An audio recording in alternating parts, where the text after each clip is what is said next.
Hello everyone and welcome to this lecture. My name is Burhanuddin and today we are going to learn how to install Android Studio to your machine, and we will also have a tour to the Android Studio.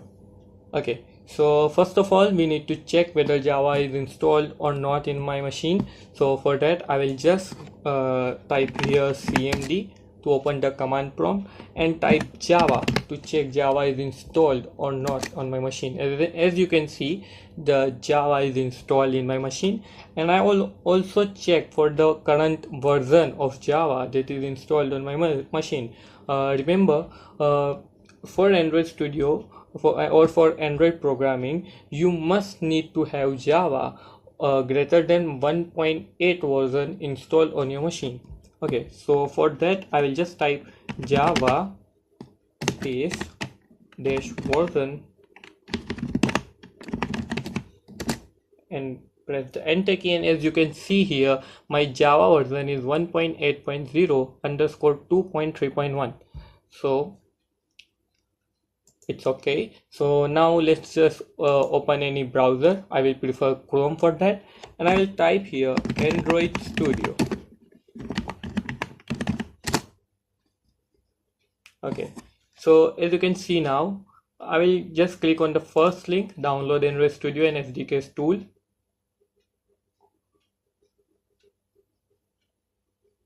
You must be guided to this page. Okay, so now if you are a Windows user, you just need to click on this download Android Studio button and click on this terms and conditions and download Android Studio for the Windows. Okay, that's it for the Windows user.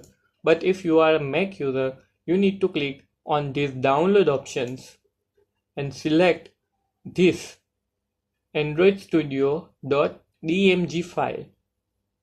Okay, remember, just click on this file, accept the conditions and download it for Mac. Okay, so after downloading Android Studio, you just need to click on the steps shown by the installer in order to install the Android Studio. Just remember one thing: when it asks for importing the Gradle settings, just do not import the settings, and when it asks to install the components, just make sure that all the checkboxes are selected. Okay, now I will just open my Android Studio. As you can see, the Android Studio is starting up. Just be patient, it might be slow on your system. Okay, so now let's just start a new project. You might also need to configure the SDKs for before starting Android project. So for that, just go to or click here on configure, then click on SDK manager and download and install whatever SDK you want to install. As you can see, currently I have installed Android 9.0, that is Pie, Android 8.1, that is Oreo, Android 8.0, that is Oreo again, Nugget and Marshmallow Lollipop. I also installed the Android Q, that is 10.0, but it is the update for that is available, but I don't want to update it now, so I will just cancel it and start a new project. Okay, so when you click on the start, you might see this screen. Okay, so here are the types of activities that you can see and use in order to create your Android project. So I will just select this empty activity for now and click on the next. Now as you can see here, it is asking me to write a name. So this name will be the name of your Android application. I just want you to notice here that this after this dot in the package name, this name and this name will be the same. As I change this one here, this one right here will also be changed. So what is the package name? So package name is a unique name for your Android application. For the name of the application, I will write here hello Android maybe. Okay, just make sure the package name is unique for every application, that there could not be any duplicacy in that, and leave other things as it is for now and click on finish. So my project is now loading. I'll close this. Okay, just wait for the Gradle to build.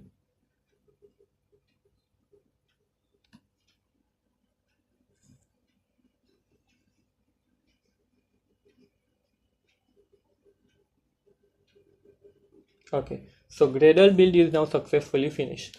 So now let's set up the AVD manager. So what is AVD? You might notice that for after writing code for your application, you might need to test your application on the real device. But Android Studio provides you a built-in emulator on which you can test your applications. In the beginning, you might not see this kind of devices in your Android Studio because I have customly made it. So you might only see this AVD manager. So just click on open AVD manager and we have to create a new virtual device. So just click on that, select any device you want. So let's just create Pixel 2 XL for now. Click on next and download any image you want. I recommend you to download any x86 images. I have downloaded the KitKat, so I click on next. You can name your AVD anything you want, but I will keep and suggest you to keep that thing as it is and do not touch anything and just click finish. So as you can see, my Android virtual device, that is AVD, is now creating.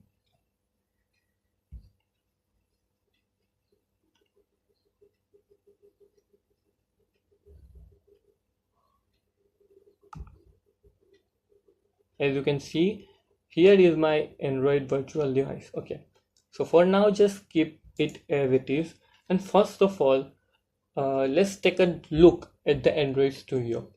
The first thing that I want to talk about is the Gradle.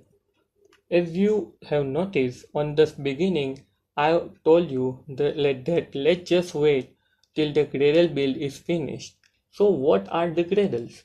In Android Studio, Gradle is used for building Android application projects, hence playing an important role of a build system. Before Android Studio, in Eclipse, we used to compile and build applications using the command line tool, which was soon taken over by GUI based steps to build and run Android application in Eclipse using ANT.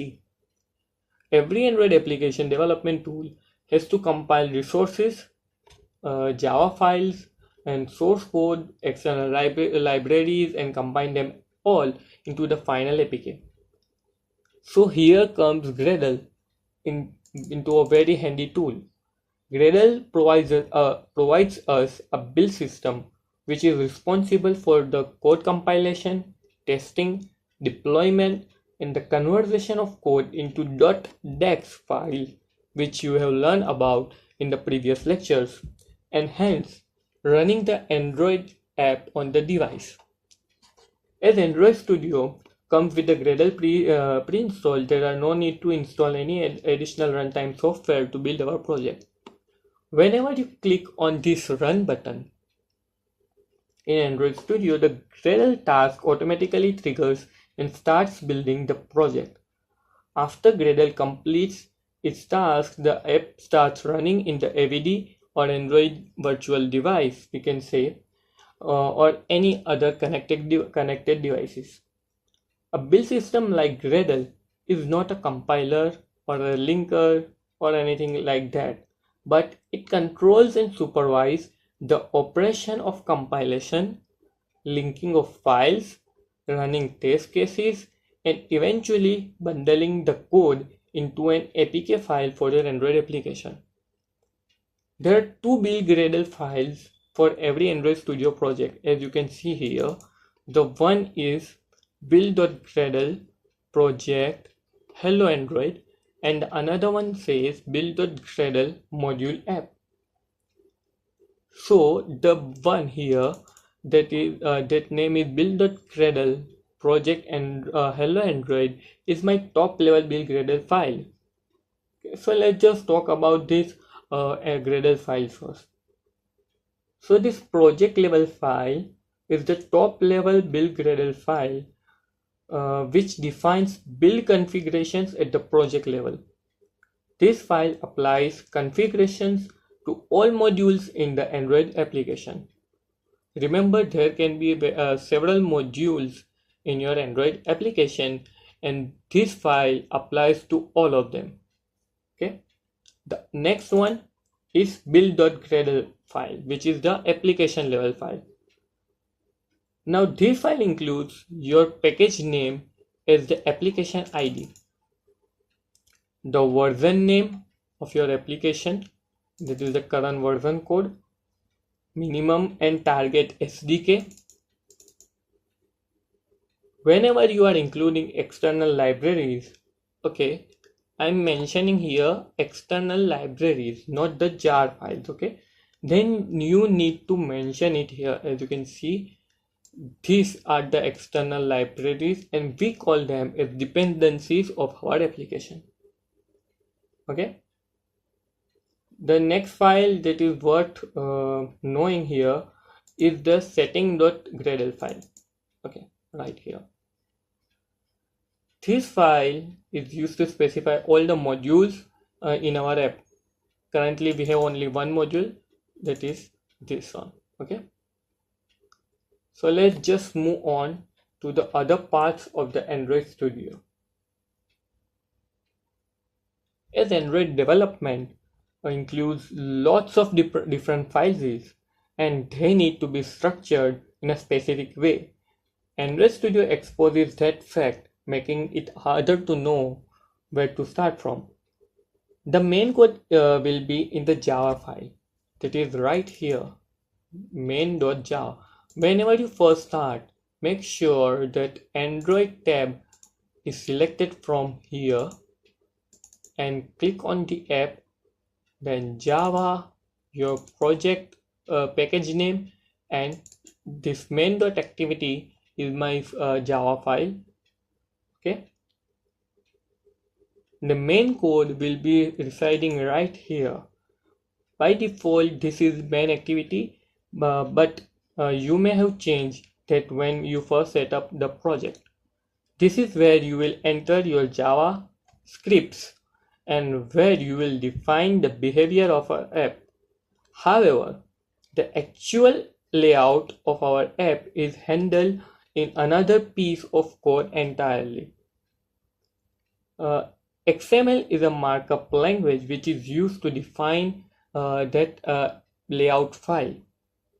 Much like HTML, which is used for creating websites, it's not really a programming language, but it is a kind of code. So if you want to create a new button, you would do so by editing in the activity main.xml file. You can check that file by just pressing in the controller command and click on the activity underscore main. And as you can see, we have opened the activity main. So we can just see that code by clicking this icon right here which says code. And as you can see, this is my XML code.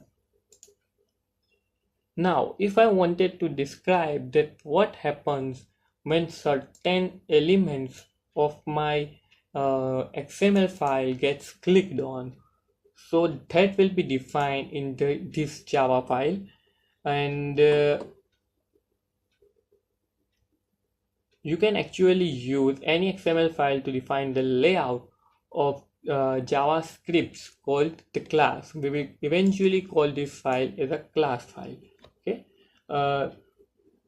this is set right at the top. Now this layout file is set right at the top of the Java file with the help of the set content view. Okay, this method simply tells Android Studio that this script is going to have its layout set by activity main. This also means that you could theoretically use the same XML file to set layouts of the two different Java classes. Okay, that is, I can create another class in the same package or any other package, and I can use the same layout file for that class also. In some cases, you will actually have more than one XML file describing different aspects of your activity layout. If you have chosen the basic activity before, where we choose the empty activity, then you might have got another UI element called fab in this file. Okay, so now let's just look at other areas of the Android Studio. The first one will be this here. As you can see right here, this is a toolbar. It lets you carry out a very wide range of actions, including running our applications and launching the Android tools. Okay, the next one is the navigation bar right here. Navigation bar helps you navigate through your project and open files for editing. It provides more compact view and structure visible in the Android project window. Okay, so I can just click on any of this, and as you can see, I can open anything from here directly. Okay, the next one is the editor window, that is this area right here. Okay, editor window is where you can create and modify code depending on the current file type. The editor can change. For example, when viewing a layout file, the editor displays layout editor. As you can see, when I click to the layout file, the editor is displaying me the layout editor. Okay.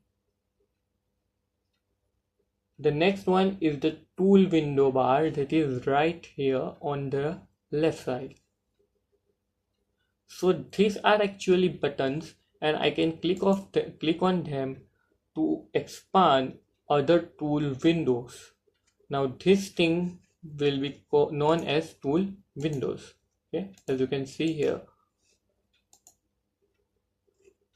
Just minimize this for now. And the next one is the status bar. As you can see right here, this thing shows the status of the Android Studio. As it says, daemon started successfully 14 minutes ago. This is a thing of a Gradle file. Okay, so now let's just move on to the other 4 folders you may see right here on the left side of the Android Studio. Okay, so right here in the Android pane, the first thing you may notice is the folder of the manifest, which consists of manifest file. Okay, we will discuss this manifest file later on in our project. So for now, just keep this thing, and let's move on to the next folder. It is Java. As you can see, the Java consists of 3 folders. The name of all the 3 folders are same, but the difference is the two folders on the bottom are for the test purposes, and we are not actually going to use them, but we are going to use this first one, which consists of our Java class file.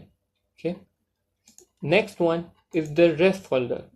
Now this rest folder consists of every resources and drawable or layouts or any other value or string that we are going to use in our project.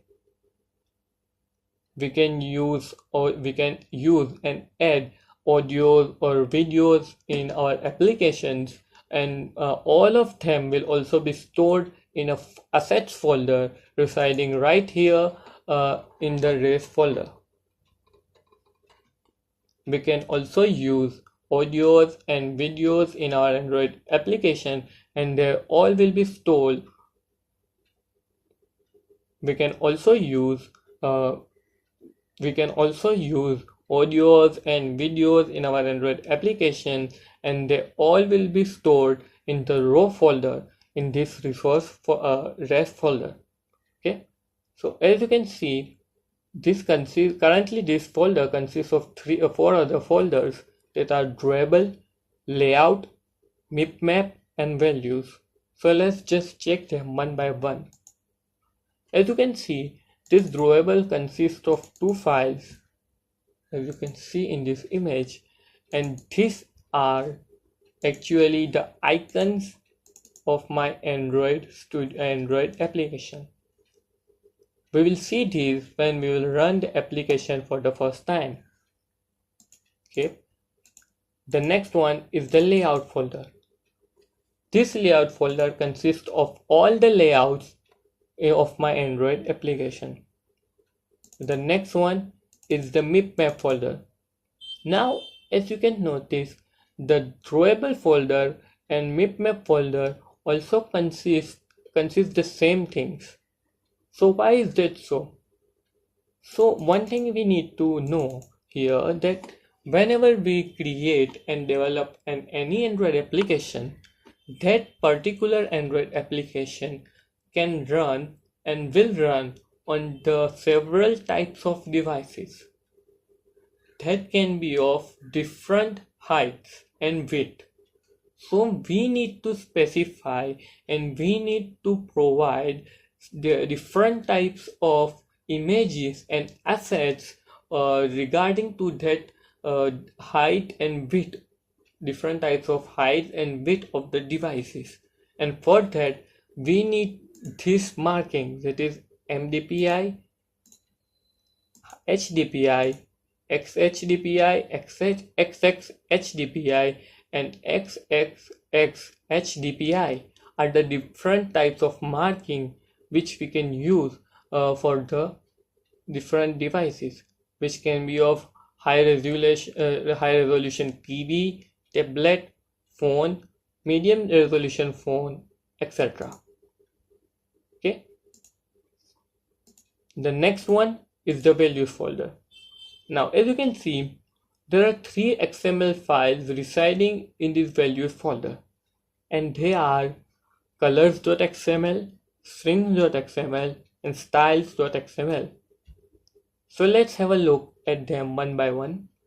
So let's just click on this colors.xml file, and as you can see right here, it has a resource attribute which consists of 3 other attributes named as color. Okay, so what is this color primary dark, and color accent?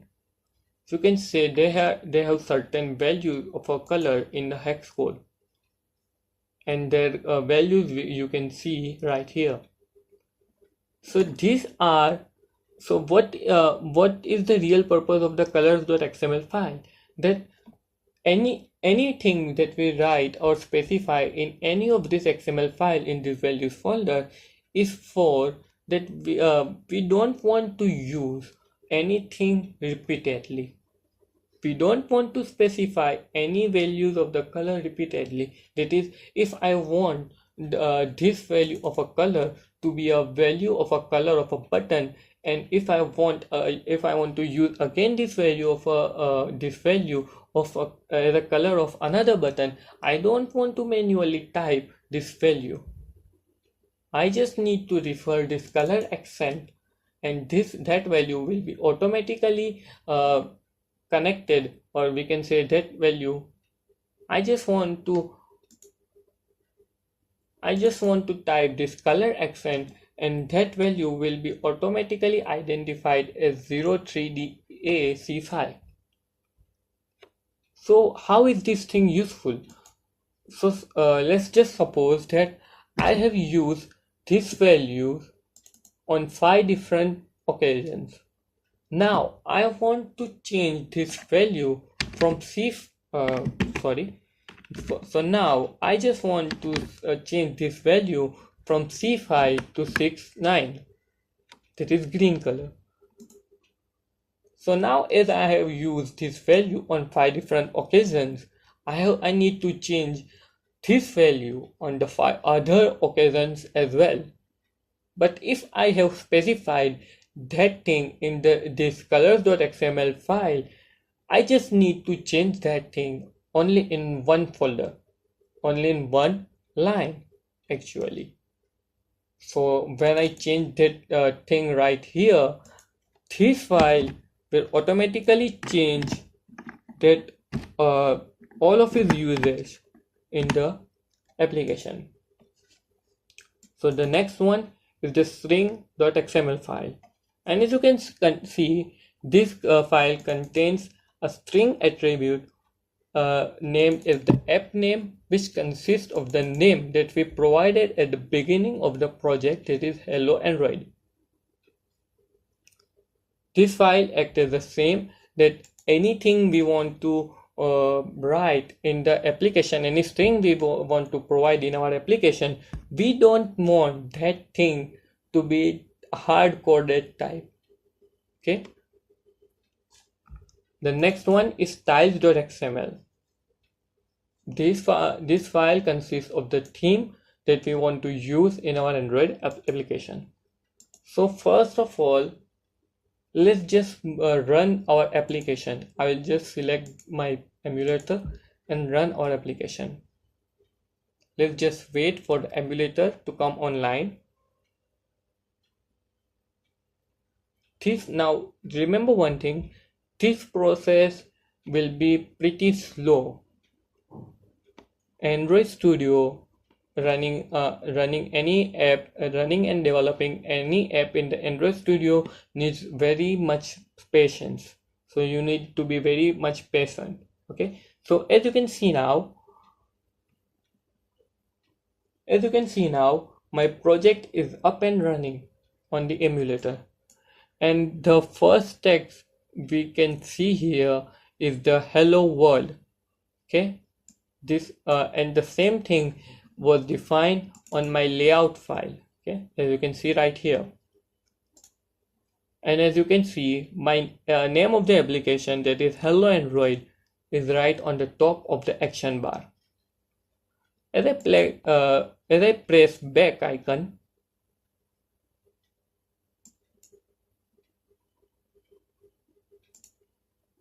the back icon, as you can see here is my Android application with the name hello Android, and the icon of my application is same as the icon that we saw here. As you can see, our Android application's icon is divided into two parts, foreground and the background. As you can see, this icon is at the foreground with the shadow, and the background of our Android application's icon is right here. So when I click on that icon, I will be taken to this. Okay. So let's just change and create our first Android applications. As you may notice, by default, the text view shows me hello world, but I want to modify this hello world now. I can do this in several different ways, but before doing that, let's just have a look at the Android Studio's XML editor right here. As you can see, let's just hide this tab for now. As you can see now, I have a bunch of things right here. This is the palette area from where I can just drag and drop anything I want and place it directly to the XML file. This palette area consists of text views, buttons, other widgets like image view, seek bar, rating bar, layouts, containers, and the legacy items which are no longer used in the Android Studio, but if you want, you can still use them. The next thing is a component tree. You may have noticed that whenever I drag and drop anything on this layout editor, that thing is added also in my component tree.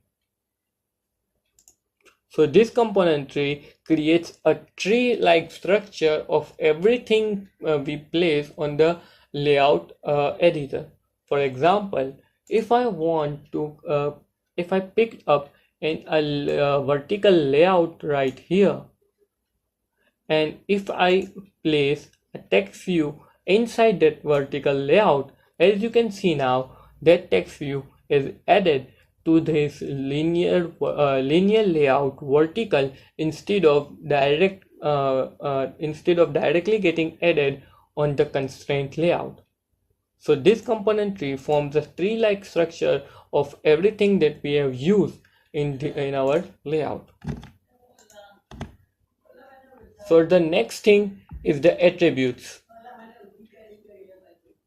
This attribute section consists of different attributes for a particular Android component. As you can see, this consists of ID, then the constraints, and other common attributes like text. Now, if I want to change the text, as I mentioned, we can do it in a three-way. Okay, and two of them are directly through the XML.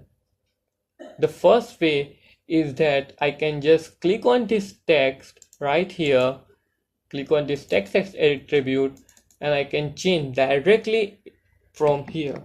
So instead of hello world, I will write hello Android.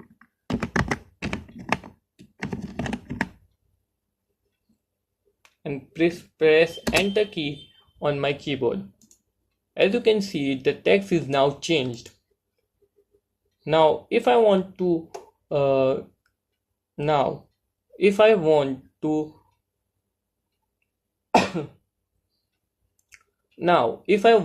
change the height of this text, I will just click on the search icon and search for the text size. And as you can see, it is measured in SP. So I will talk about this later, but for now just change it to 30 SP maybe. Okay, that's big enough.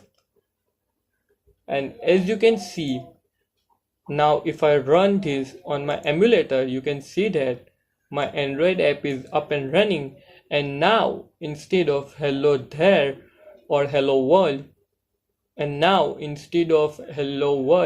it shows me hello Android.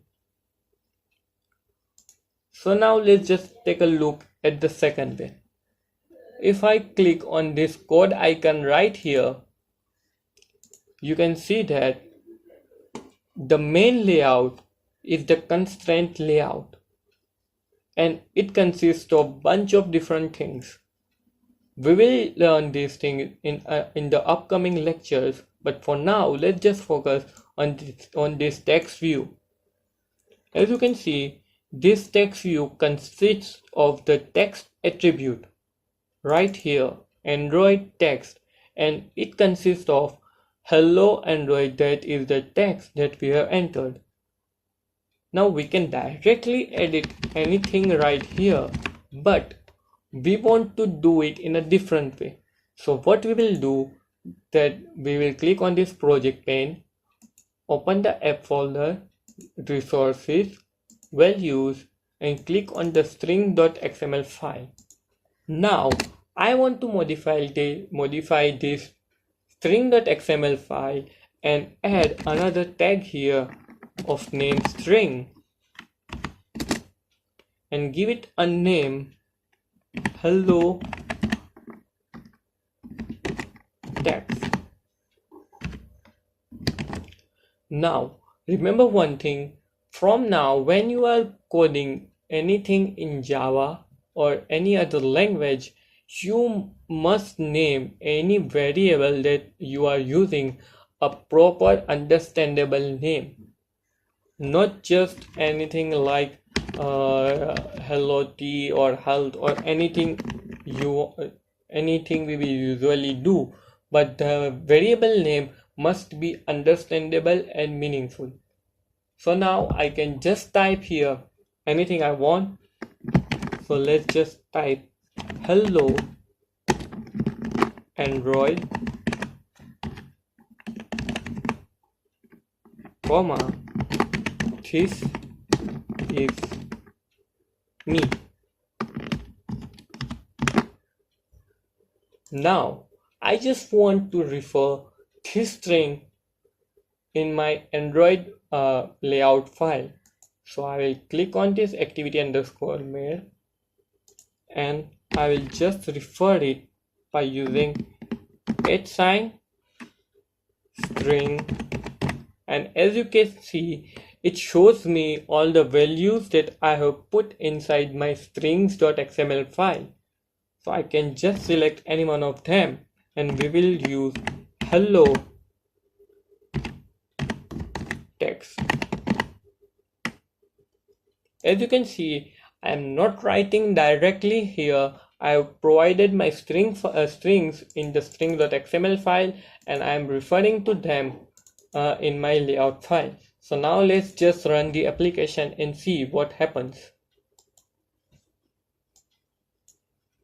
As you can see now, my application is up and running and now it shows me hello Android, this is me, instead of just hello Android. So that was the second way of changing the text in the Android, and now we will look on to the third way. So the third way, let's just close all these tabs right here. Close all. Okay. So the third way is from the Java file. And first we need to provide an ID to this text. Now what is ID? The ID is a unique name for every variable or every Android UI component that we use in our Android layout. That is used to uniquely identify every component. So I will just provide an ID. I will use Android namespace colon ID. Okay.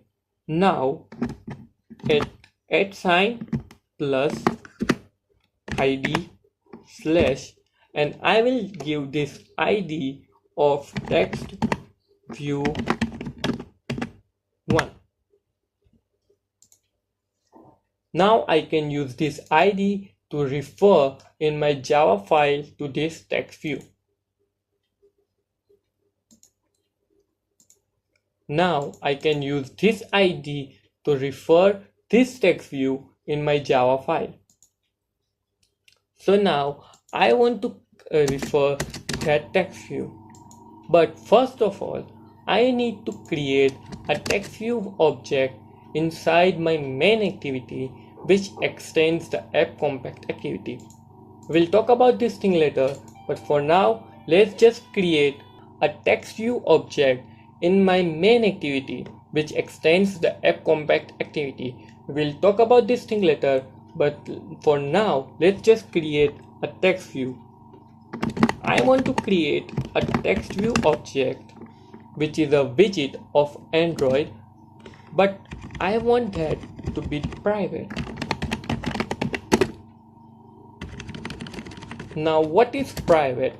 So private is a modifier, or we can say access modifier, which specifies the access from the application to this text view.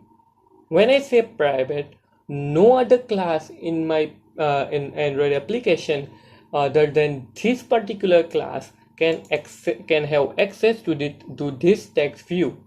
There are other modifiers like public, protected, which have other different uses, but for now we are just keeping things. But for now, as we want to keep things simple, let's just keep it private and use the text view widget and name it as text view 1. Now, if you may have noticed, the name I have given right here, that is text view 1, is the same as the name I have specified for the ID. Now it is not necessary to do so, but I usually do so to identify and for the easiness of knowing the IDs and keeping the name of my text view variable same. Okay, so now I need to match this variable right here, text view 1, with my identifier or this UI text view UI component. So for that, I will type here text view 1 equals to find view by ID. Now find view by ID is a method which takes a resource identifier as a parameter and which is used to match or we can say which is used to connect our variable with our UI component, and we will do so by passing this argument as R, that is a resource class which is automatically generated by the Java dot.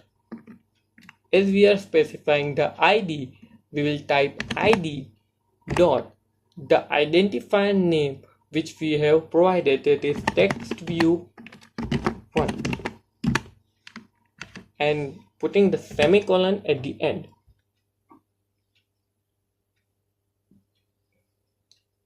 As you have noticed, for the setting the content, I have used the same syntax, but instead of ID, I have used the layout because I was specifying the layout file.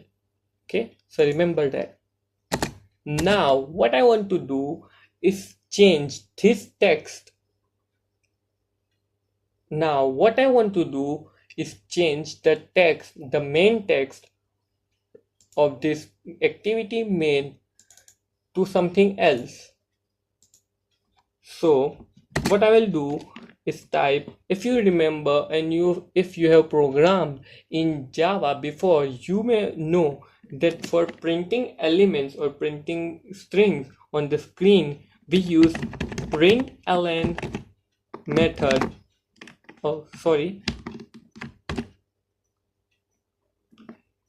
If you have programmed before in Java, you may know that printing elements on the screen, we use system.out.println and we specify string right here. But in Android, we don't do so, as the view and is separate from the controller class. We need something else, and that thing is just mentioned. So let's just type text view1, that is the name of my variable, and we want to actually set the text to be something else. So what will I do is press the dot, and as you can see, as I press the dot, I can now see all the methods that I can use with the text view. But for now, I just want to set the text, so I will type set text. As you can see, there are many other set text methods, but we are going to use that contain the one which contains the char sequence. So I will type set text, and inside the inverted comma, I will write I have changed this successfully.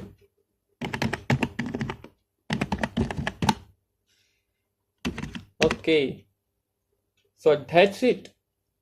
Let's just try to run our Android application now.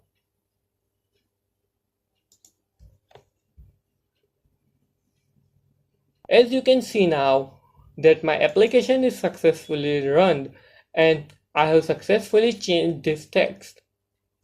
So that's it for this lecture. In the next lecture, we will learn about the Android manifest file.